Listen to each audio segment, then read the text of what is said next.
Hi, good evening. I am Professor Dr. Pradyut Wagre. I am a professor of pulmonary medicine and chairman of the Kunal Institute of Medical Specialties Private Limited in Hyderabad. My dear colleagues, today I wanted to emphasize the critical challenges which we face as clinicians towards sarcopenia, which is seen very commonly in COPD and in severe asthma patients.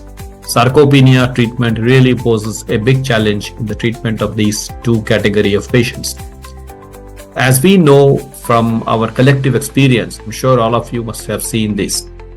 Any chronic systemic inflammation, because it causes persistently elevated cytokines such as tumor necrosis factor alpha, or otherwise called as TNF alpha, and interleukin 6. Both these two drive the muscle protein catabolism, while factors like sustained hypoxia, reduced physical activity because of the respiratory distress, and also long-term use of corticosteroids further compound these effects. So then this multifactorial process underscores why most of these COPD patients, to the tune of almost 1 in 4 patients, they develop sarcopenia, which is a prevalence that markedly increases with disease severity. As the disease severity of COPD or chronic asthma increases, the incidence of sarcopenia also is seen more in these patients. The accurate diagnosis of sarcopenia predominantly relies on both number 1, imaging, and number 2, functional assessments. The MSRA, which stands for Mini Sarcopenia Risk Assessment, this parameter serves as an important screening tool, while assessments like hand grip dynamometry or gait speed analysis or the commonly used 6-minute walk test, all these evaluate the muscular functionality and techniques such as dual energy X-ray absorptiometry, otherwise called as DXA in simple terms, or even a CAT scans allow the precise measurement of the muscle mass.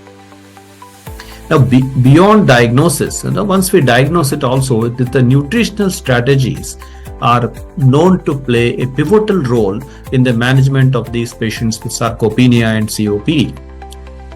They say that supplementation with calcium beta hydroxy beta methyl butyrate, otherwise called as CAHMB, this supplementation is particularly of benefit because it has shown to attenuate the muscle protein breakdown and to stimulate the muscle protein synthesis. Not only it reduces muscle protein breakdown, but it also increases muscle protein synthesis, thereby preserving the muscle mass, which is very much reduced in these patients. So this is a very important component of the treatment.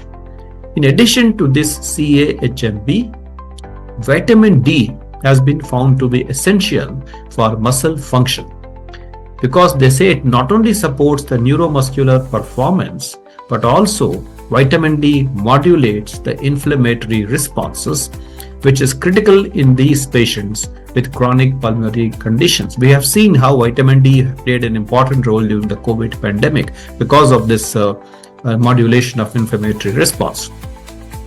Magnesium is another player which acts as an important cofactor in numerous enzymatic reactions which are concerned with this energy metabolism and muscle contraction, making magnesium indispensable for maintaining muscle health and mitigating fatigue in these patients. Even in our clinical practice, many times when patient complains of fatigue, we give them magnesium and it significantly improves their condition.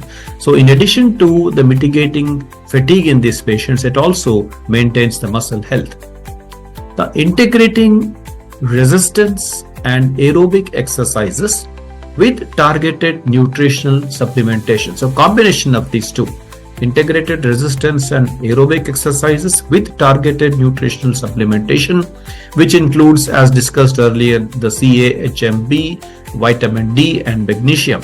This combination of both the diet as well as the exercises is essential not only for halting but for also reversing the sarcopenia which is seen in COPD and severe asthma patients. Regular exercise enhances the muscle strength and endurance while countering the deconditioning. And it's important to understand this. Regular exercise not only enhances the strength of the muscles and the endurance of the muscles, but also it reduces the deconditioning of the muscles.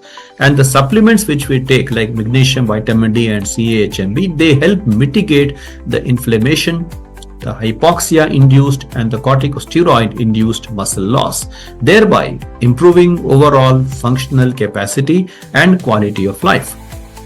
So in summary, integrating a precise diagnosis, precise targeted nutritional supplementation, and a structured exercise program. All these three are important pillars and they are of paramount importance for reversing the sarcopenia and enhancing the functional outcomes in both COPD and severe asthma patients. Thank you so much.